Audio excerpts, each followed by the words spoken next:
Почитувани гледачи, добро вечер. Јас сум Ивана Ефремовски, а гостин во студиото на Курир вечерва е Коце Трајановски, соактуелниот директор на јавното претпријатие за државни патишта и поранешен градоначалник на град Скопје во 2 мандати. Разговараме на повеќе теми кои ќе го задржат вашето внимание. Господине Трајановски, ви благодарам што ја прифативте поканата на Курир. Благодарам на поканата и на можноста да присуствувам во ваша емисија. Изминативе месеци во Македонија се случува еден градежен бум, што не беше случај минатите години. Ако се навратите пред година и половина кога ја презедовте функцијата, каква состојба начекавте? Може ли во таа состојба да најдеме причината за градежниот застој кој владееше? Со дојдењето на ВМРО-ДПМН на власт во јуни месец 2024 година и формирањето на владата од страната на ВМРО-ДПМН и коалиционите партнери, сметам дека се промени климата во севкупната клима во Република Македонија. Некаде на 3 јуни бев назначен за директор на јавното претпријатие државни патишта. Тоа е едно од најзначајните претпријатија, со оглед на тоа што под него надлежност е изгледбата и одржувањето, некомплетното одржување во смисол на реконструкција на одредени патишта.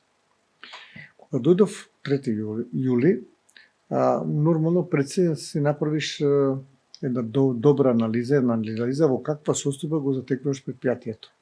Од финансиски аспект, од кадровски аспект, од програмски аспект, од аспект на проекти, од аспект на изведба кој проект до каде е. И ќе почнем од финансиската состојба. Значи, многу се изненадив кога видов дека на сметката на јавното претпријатие има околу 95 милиони денари. Тоа сметате дека е нешто малку повеќе од 1,5 милиони евра. А фактури кои што биле доспејани за плаќање имаше милијарда и околу 50 милиони. Значи, повеќе од 10 пати имаме повеќе обрски и долгови кон изведувачи отколку што имаме во касата. За да денеска состојбата е сосем друга. Денеска имаме милијарда и 500 на сметка, а имаме ние околу 200 до 300 милиони обрски, кои што редовно ги сервисираме во рокот на доспевање. Успеавме, поради тоа што пред се ги намаливме непотребните трошања, успеавме со оглед тоа што гледавме да рационално работиме пред се финансиски, а воедно кадровски да го реорганизираме предпријатието, и тоа што инженерите кои што работеа на проектите практично беа како гости на проектот, да се како многу малку важечки. А мојата цел е секој кој што води одреден проект, ако земеме пример Страцин Крива Паланка, тој инженер кој што ќе биде назначен, практично тој е директор на проектот. Кога тој ќе дојде на проектот на терен или ќе ги викне на состанок или ќе се интересира телефонски, тие треба да имаат од него пред се, како што реков тој што го води проектот, а по моје би требало да биде директор на проектот, тие пред него треба да имаат огромна обрска, да не речам страв, туку например почитување дека без него нема да им помине ништо. А вака ќе го рипнат директор. Него и ќе да директно кај директорот, во тој случај тој е неважечки и проектот нема да биде завршен кој што треба. Така да многу проекти беа закочени. Закочени со оглед на тоа што не се донесува одлуки за да може на одредени, вие знаете, патиштата кои се градат, многу често или најчесто има случаи кои со оглед на тоа што работиме со природа, значи подземни работи и слично, кои што се непредвидливи и кои што ти треба да донесеш одлука заедно со одговорните со тимот околу стручните луѓе околу себе, за да може да се реши тоа. Нормално, тука постои одреден ризик дали точно ќе ја погодите вредноста и обимот на работите, меѓутоа ако работите тимски и повеќе луѓе, сметам дека ќе бидете најблиску до вистината. И така успеавме да откочиме многу проекти. Многу мина на шега велат, иако воопшто не е смешно, автопатот Кичево-Охрид да го пријавиме за Гинисова книга на рекорди како автопат кој се гради најдолго во историјата. Во меѓувреме од 2014 година се менуваа рокови, траси, проекции за тоа колку ќе чини. Конечно ова лето македонските граѓани имаа можност да видат дека тој автопат станува реалност. Може ли од ваша страна да слушнеме што точно се случуваше таму и до каде сме? Видите, добро рековте дека тој автопат се почна 2014 година во времето на ВМРО-ДПМН. До 2017 година, до 2016, извинете, до јуни месец, дека ВМРО-ДПМН беше на централна власт и директор беше од ЈПД од страната на ВМРО-ДПМН, беа завршени околу 60% од патот. Вклучително експропријации, не целост, изборам јас, значи тука експропријации, градежни работи и сето останато. Со доаѓањето на новата власт, на село со СДСМ, настана голем застој, заради тоа што тие долго мислеа да најдат виновници зошто е овака, да најдат виновници во смисла на тоа грешки во изведба и слично, и го изгубија терминот. И организацијата се посветија наместо на изградба, се посветија на друга работа. А второ, не се интересирани да го завршат по мене, да го завршат патот. Така да, кога дојдовме ние, патот на патот Кичево Охрид се работеше многу малку. Значи ќе поминете од Кичево до Охрид, особено на делот кој што се гледа, да речем од извор преко до Ботони, од Кремештени до Охрид, се гледа многу мал број на машини, скоро и многу мал број на работници. Ако видите 2-3 машини, онда тогаш ќе речете, видите среќни дека ве нешто се работи. Направивме добар план. Значи ги решивме оние дилеми кои што беа пречка за да можат изведувачите да работат. Направивме добар динамички план. Вклучивме нови луѓе, кои што стручни луѓе од ЈПДП, кои што ќе го пратат и ќе го водат тој проект, што вие знаете, таму имате надзор, имате изведувачи, имате подизведувачи и нормално има од кај ЈПДП тим кој што го води тоа. И успеавме да ги решиме тие проблеми, да го откочиме тој проблем и да почнеме со една многу силна динамика. И гледавме да она што може побрзо да се направи, да се пушти во функција за благодет на луѓето, на граѓаните, да патува тој пат, и таму ја сконцентриравме нашата сила, да речем нашата енергија и нашето внимание. И така да ние за скоро за година дена, значи од 3 јули 2014, ние веќе на 10 јули 2024, извинете, на 10 јули 2025 година ние веќе го пуштивме од Врбени до Ботун во должина од околу 20 на километри, 15 до 20 километри, колку е таму. И веќе автопатско решение со сите, речам, со сите оние правила кои што важат за да може да биде ставен некоја секција, тоа беше секција 3, дел од секција 4. Исто така, за многу брзо време, некаде на 9 септември 2025 година го пуштиме и од Кичево до Букојчани. Иако тој сега дополнително се работи, има многу пристапни патишта, многу објекти, градежниците тие објекти ги викаат мостови, подпатници, надпатници, вијадукти и слично.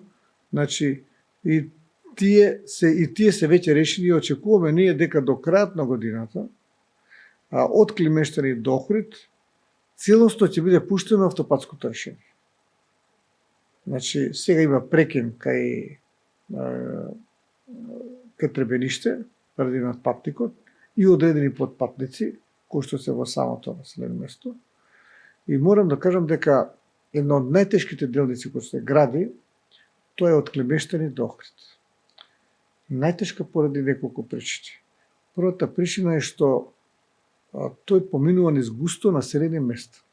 Мешеиште, Требериште, Горенци, Оровник, Подмање. А сите нив, тие сите директно излегувале на патот. Кога беше пред да се почне се прави.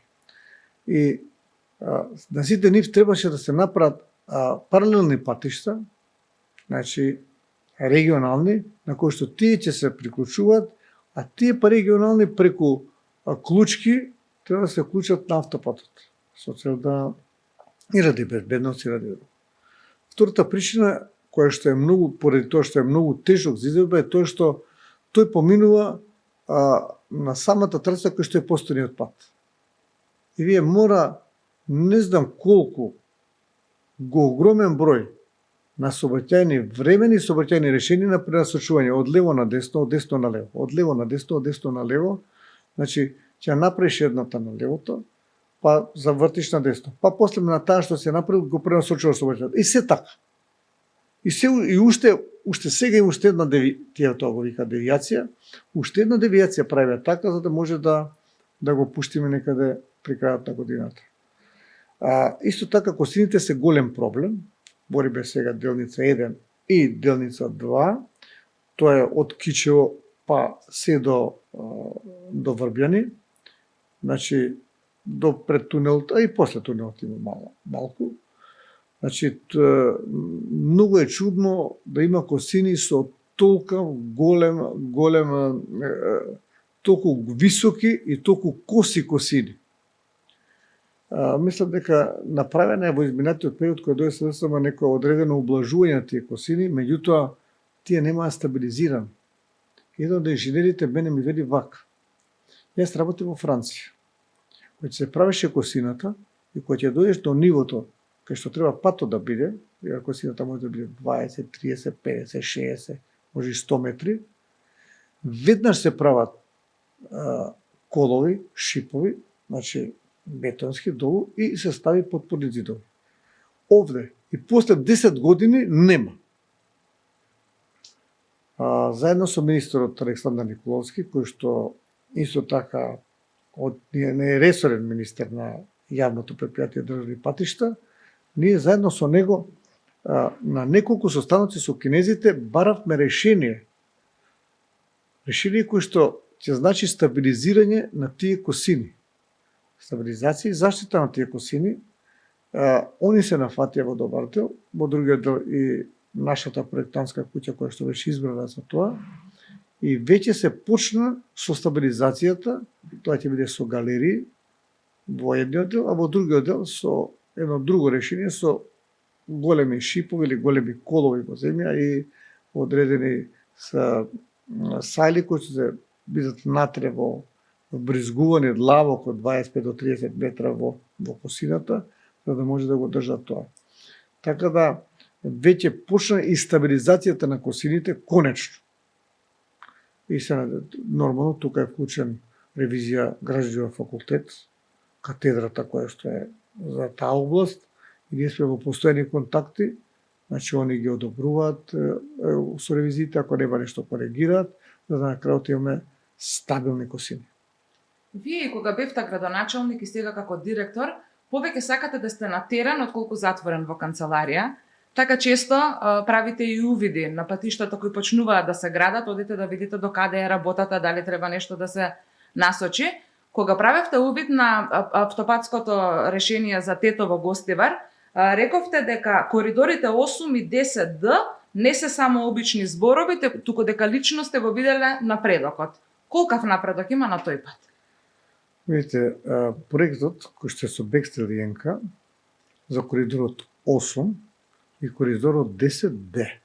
10D е од Прилеп до Битола, околу 40 километри, и коридорот е коридорот 10, коридорот 8 е од Гостивар до Тетово и од Тетово до Букојчани.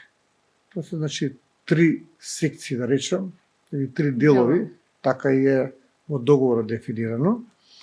Договорот е потпишан некаде на 8 март 2023 година. Во договорот македонската страна се обрза да во рок од 6 месеци им ги реши имотно-правните односи на фирмата изведувач, во конкретниот случај конзорциумот Бекстел, америчка, и Енка, турската фирма, дека ќе им ги реши имотно-правните односи и ќе може да почнат да работат. Нормално, предпоставам дека не се мислило се од една цела траса, и тоа им се даде, ако е прве битло 40, им се речи 5 км, па 5 па 5, да бидат паралелно како што напредува изградбата, така да напредуваат и пред него и експроприацијата.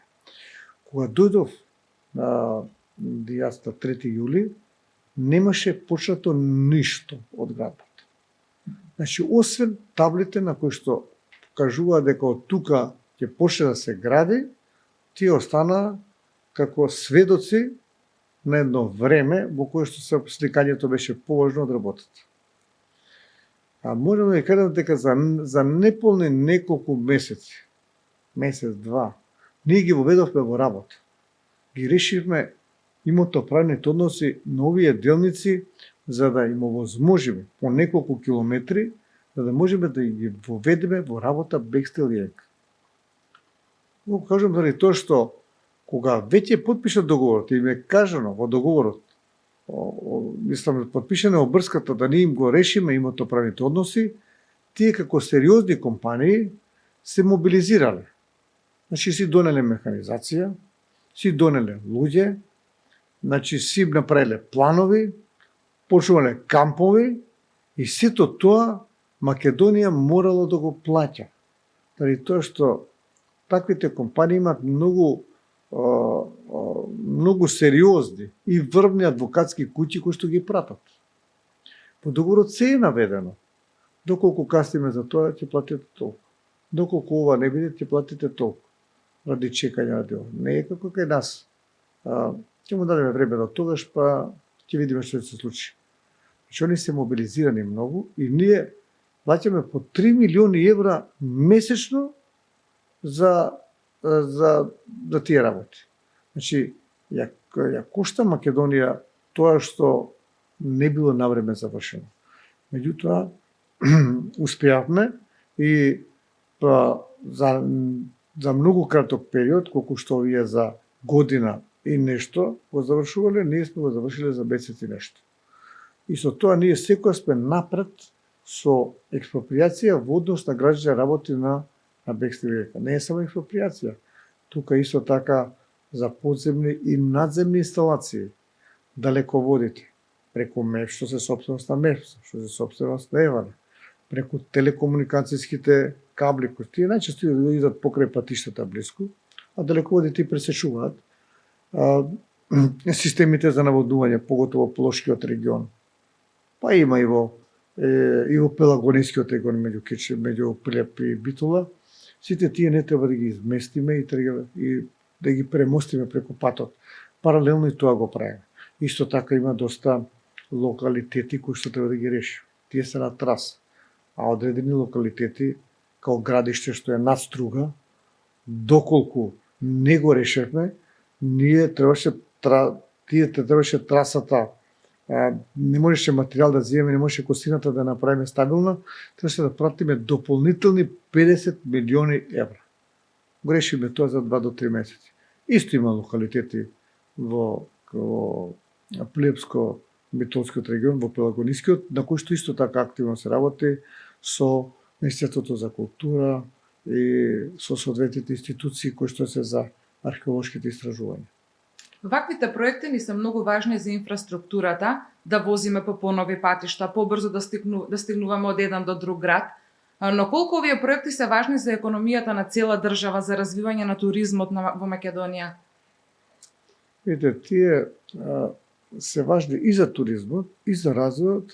Ако ќе речам за развојот, мислам и за туристичкиот развој, меѓутоа развојот и за бизнис развојот, заради тоа што колку е протокот поголем и побрз.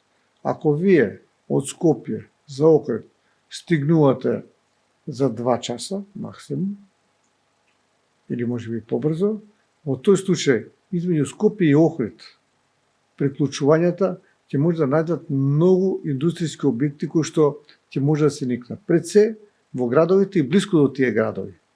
Ако за Кичево ние одиме за саат време, во тој случај нема луѓето и од аспект на иселување, луѓето нема да доаѓаат во Скопје, тие ќе се седат таму. И ќе се отвара таму бизниси, отварајќи бизниси ќе се држуваат и луѓето таму. Значи, и од аспект на развој на туризмот, на развојот на стопанството, исто така и од аспект на земјоделството, исто така, заради тоа што земјоделските производи многу полесно ќе се стигнува до нив и многу полесно тие ќе стигнуваат до поголемите градови, до градот Скопје, надвор од Македонија исто така. И иселувањето. Многу е важно да луѓето заостанат таму кај што се.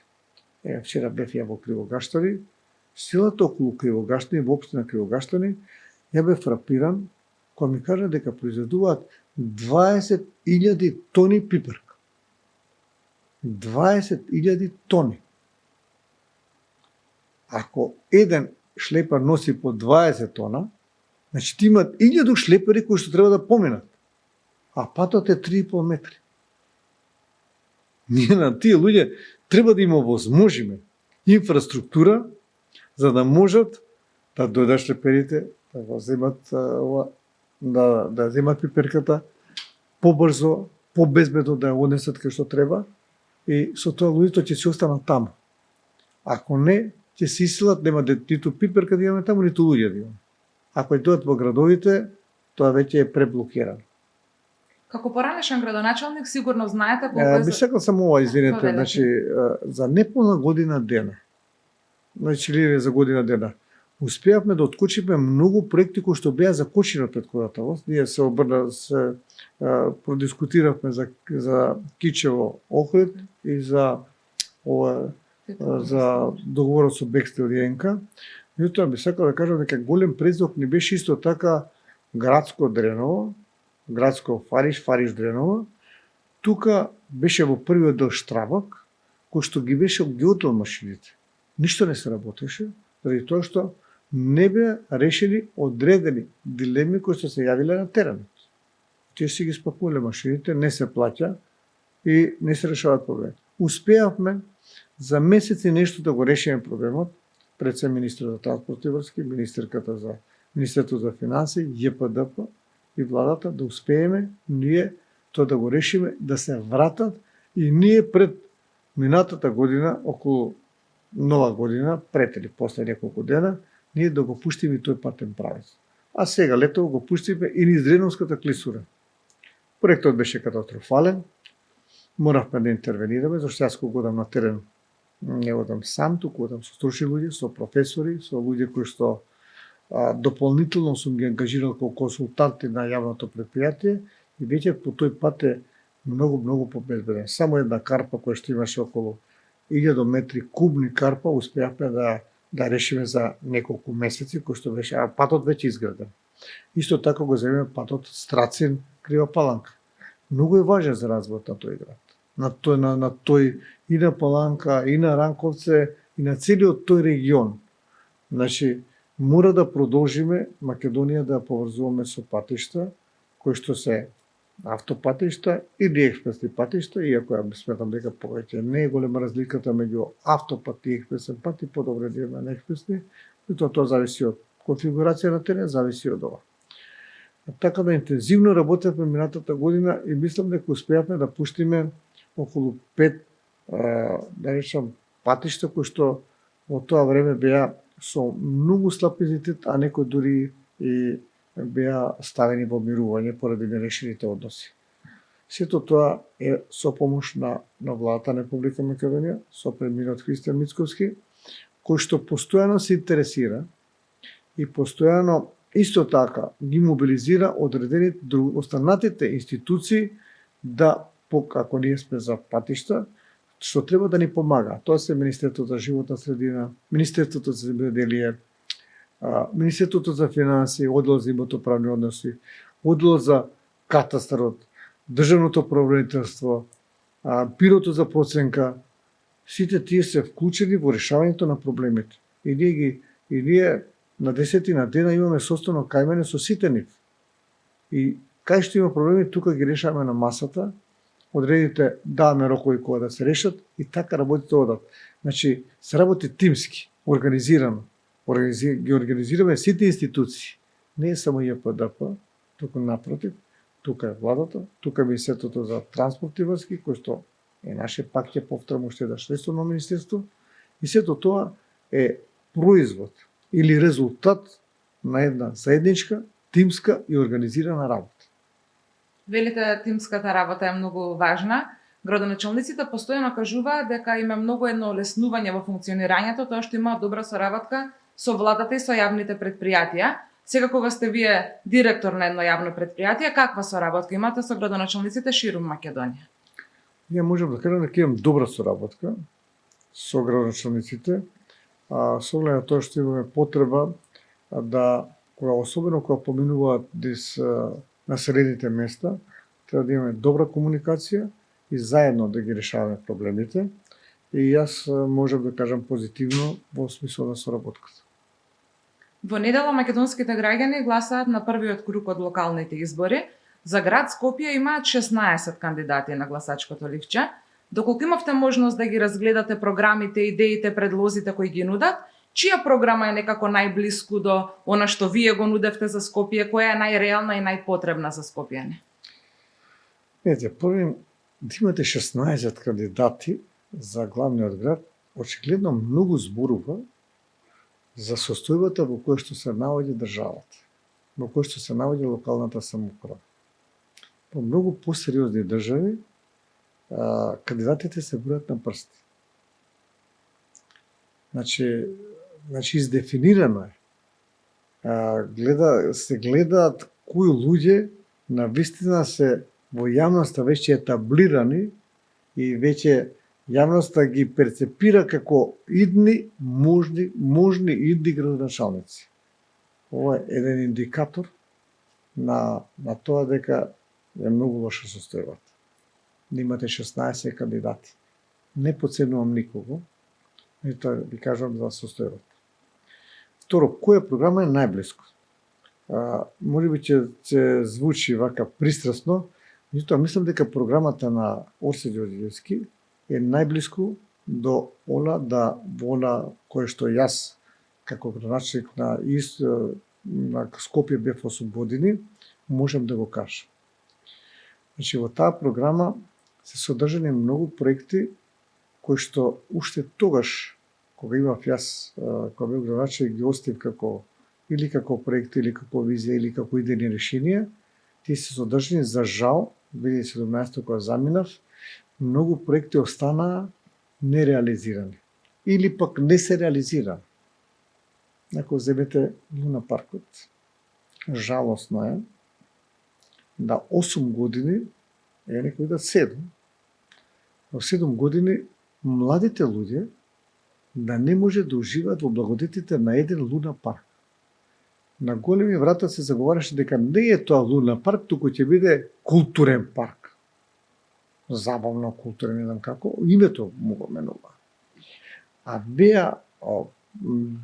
требаше некаде околу 6 до 8 милиони евра за реквизити или справи да се дават. Ние веќе имавме 6 до 8 справи веќе купени и донесени во Скопје, и тие требаше се монтираат во почетокот на 2018 година.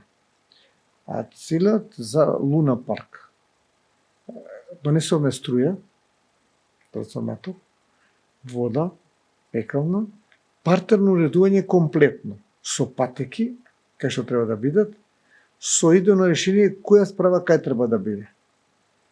Тие со кои се постигна договорот, требаше да ги донесат правите и да ги монтираат, значи да ги направат фундаментите, преди тоа што имате таму справи кои што имаат движење, динамика, вртење, а луѓе има горе и тоа е опасно по живот. И ако не ја превзема брската производителот, ние нема да имаме сигурни справи. Сето тоа остана некаде во некој депоа, за да се надевам дека, и сигурен сум дека сега со доаѓањето на Орсе, дека тоа следната година граѓаните на жителите на Скопје ќе имаат можност да уживаат во тие.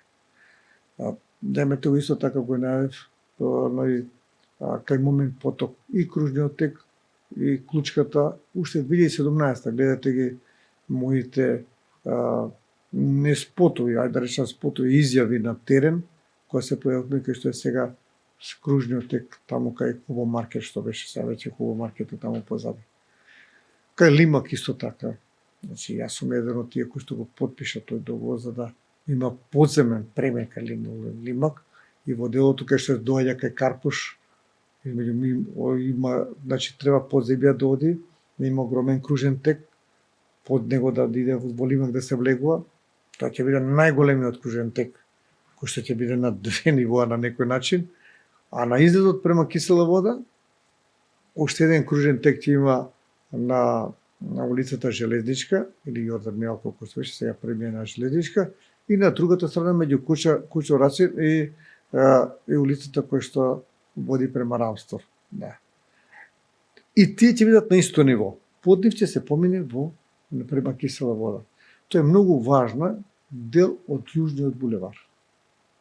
Ваму се оди на Теодосиј Гологанов, не Јужен булевар, ама близко е до Јужниот булевар. Така да, она програма на Орце сметам дека е најреална и е програма која што е најсуштинска и воедно, ако гледаме како личност, ако гледаме, тој беше и градоначелник на кисела вода, така да и тоа искуство многу ќе помогне во практикувањето на новата улога како градоначелник на град Скопје. Немањето на Луна парк е сигурно една болка на скопјани, особено на нас, родителите на мали деца, но можеби не зборуваме толку често за тоа, бидејќи се соочуваме со проблеми кои не се својствени за 21 век, за 2025 година. Скопските населби мирисаат на ѓубре, отпадот не се собира со недели. Како може да се реши овој проблем? Каде го гледате проблемот? На вистина, скопјани имаат проблем со комуналното предпријатие. Ете, факт е тоа, значи го гледаме сите, дека на вистина контейнерите се преполни, нередовно се чисти, и тоа не е добро за Скопје. Кога јас дојдов од 2009 година, имаше 5 стари камиони на кои што како ќе се земе од контейнерот до Дрисла, можете да го пратите од исцедокот кој што одеше. Успеавме на непуна за година дена да набавиме 50 и нешто нови камиони, нова организација, добар менеджмент на јавното предпријатие Комунална хигиена и тогашниот директор Раким Дочи, успеавме да воспоставиме ред. И една од главните мои заложби, што сум среќен што успеавме, многу граѓани не плаќаат за сметот. Не плаќаат од неколку причини. Едната не беа евидентирани. Во базата на податоци немаше комунална хигиена, базата на податоци на домаќинствата, нели по домаќинства се оди, за кој што треба канти или контейнери. Значи, тоа е број 1. А број 2, ние заради тоа успеавме да набавиме 60.000 канти, иако тогаш бевме исмејувани, еве, министрот за финансии, Ставревски и Трајановски делат канти. Меѓутоа, со тие канти давање, ние успеавме да секој семејство се евидентира, да и во потаму се дава секој месец фактура, меѓутоа, должен си секој месец да ја собираш. И целта е, оние што се најоддалечените, дали се тоа во Раштак, дали се тоа во Љубанци или Љуботен, треба да имат исти услови на собирање на сметка како што имаат во центар. Само така ќе ги задржиме луѓето да живеат таму и воедно да се чувствуваат дека и тие се граѓани на градот Скопје. Решавањето на проблемот со комунална хигиена, значи пред се треба да се има добра организација, добар менеджмент, механизација исто така, која што ќе треба да биде, да се обнови механизацијата, за да може да имаме навистина чист град. Јавниот превоз е исто така голем проблем. Автобусите нередовно доаѓаат, веќе најголем дел од нив се стари. Кандидатите за градоначалници еден голем дел од своите програми насочија кон ветување на како ќе го решат сообраќајниот хаос со автобусите во Скопје. Кој е според вас вистинскиот начин за да има Скопје еден достоен јавен превоз? Она е вториот исто така многу значаен сегмент од нашето секојдневно живење во градот Скопје е јавниот превоз. Пак ќе се навратам кога бев 2009, нема да ми замените. Значи, тогаш кога станав градоначелник, заедно во соработка со владата или преку владата, се обнови целосно возниот парк на јавното предпријатие. Тоа возможи да ние да можеме да ставиме современи методи на управување и надгледување и контрола на тој сообраќај. Имено, тогаш направивме сателитско пратење на секој автобус, го викавме AVL систем. Автоматска локација на автобусите. Ако тргне од село Сушица, Петровачки, па да стигне до Скопје, има може 50 станици. На екрани на 3 места се гледа, имаше сијалички на секоја автобуска станица. Ако закасни плюс-минус неколку минути, се пали сијаличката. Ако не застане, исто така се пали. Може да застане. И од тие 100, например, може да не застане во 5 или 10, да вистина нема. Меѓутоа мора да застане во останатите. Со тоа, граѓаните добијат доверба дека имаат нови автобуси, модерни автобуси, автобуси кои што на време доаѓаат.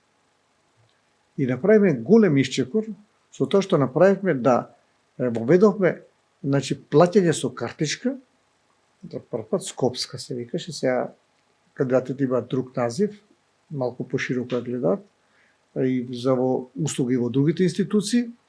Значи, да може да се плати со картичка. Тоа се обрзуваше влегувањето и излегувањето од автобусите. И бевме први. Од Љубљана до Атина и до Истанбул, кој што се плаќаше со мобилен телефон. 1.44 пример, го измислува бројот, на валидаторот и тој ти дава порака, си платил за ова. И ако дојде контрола, еве ти го мобилниот, јас сум платил. Први бевме. Сето тоа се напушти. За жал. Се напушти и ние дојдовме на едно многу близок степен. Исто така, не е само јавниот превоз. Ние мораме да мислиме на алтернативниот превоз, на велосипедските патики. Со тоа што луѓето значи помалку додат колите да ги остават, ќе ги остават ако знаат дека на првото ќе се повторам, да имаат модерен, сигурен и автобуски превоз. Многу луѓе ќе речат зашто ја запалам колата кога знам дека точно ќе дојде и ќе си отидам на работа. Второто е, многу луѓе за сепак пак е со возилата гужва, зашто ние немајќи јавен превоз, сите палиме коли. Алтернативниот превоз, тоест велосипедските патики, првата велосипедската патика беше од автокоманда преку центар до Ситимол. И ние, како град Скопје, во 2016 година добивме втора награда во Европа за мобилност. Движење во Брисел, први беа Малме, а ние и Лисабон бевме втори. Значи, втори бевме во Европа по мобилност. Не значи тоа дека сме биле помобилни од Берлин, Париз или некои другите, туку тие го гледат напредокот кој што сте го направиле. На кое место сте биле пред 3 години и за овие 3 години што сте направиле. И викаат, да, вие имате од сите втори сте поред по напредокот на мобилноста во градот Скопје. За жал, веќе далеко сме од тоа, се вративме многу назад и јас сум сигурен дека следниот градоначелник ќе поново ќе не врати на патеките на Европа и ќе на патеки да можеме да бидеме и ние во Европа, па да добиваме признанија дека навистина се движиме по модерни токови кои што ќе значат подобри услови за граѓаните. По вашите два мандати, градоначалници на град Скопје беа Петра Шилегов и Даниела Арсовска. Сега во недела одиме во првиот круг на гласање, едно општо прашање каков градоначалник му треба на главниот македонски град. Види, пред се му треба градоначалник кој што има искуство во локалната самоуправа. Тоа е Орце Ѓорѓиевски. Останатите немаат искуство во локалната самоуправа. Мислам дека немаат од тие 16. Многу е природно да бидеш на една општина во градот Скопје, па после тоа да бидеш на град Скопје. Така и јас бев. Јас бев градоначелник на општина Газивова. Мислам дека беа задоволни граѓаниве. И потоа станав на град Скопје, заради тоа што поди себе имав јас бекграунд, имав резултати. Природен е напредокот. Но не може некој од што воопшто не бил во локална самоуправа, мислам не може. Можда може, ама многу е проблематично и многу е поризично. И не знаеш дали ќе се снајде или не. А веќе Орце има искуство во локалната самоуправа како успешен градоначелник на општина Кисела Вода, за да може да продолжи едно ниво повеќе. Он ги знае и проблемите на градот Скопје, заради тоа што ние имаме поделени надлежности. Дел има општините во градот Скопје, дел има градот, меѓутоа и градот ги знае надлежностите на општините, ами општините ги знаат и учествуваат во решавањето на проблемите во надлежностите на градот Скопје. И според тоа многу е поприродно и мислам дека јас сум сигурен, не да мислам, сигурен сум дека Орце Ѓорѓиевски ќе биде идеален градоначелник на градот Скопје и сигурен сум дека ќе многу брзо градот Скопје ќе почне да се менува на подобро. Уште еднаш ви се заблагодарувам за одвоеното време, ви посакувам многу успешна работа. Благодарам. Вам, почитувани гледачи, ви благодарам на вниманието. До следното видување, пријатно!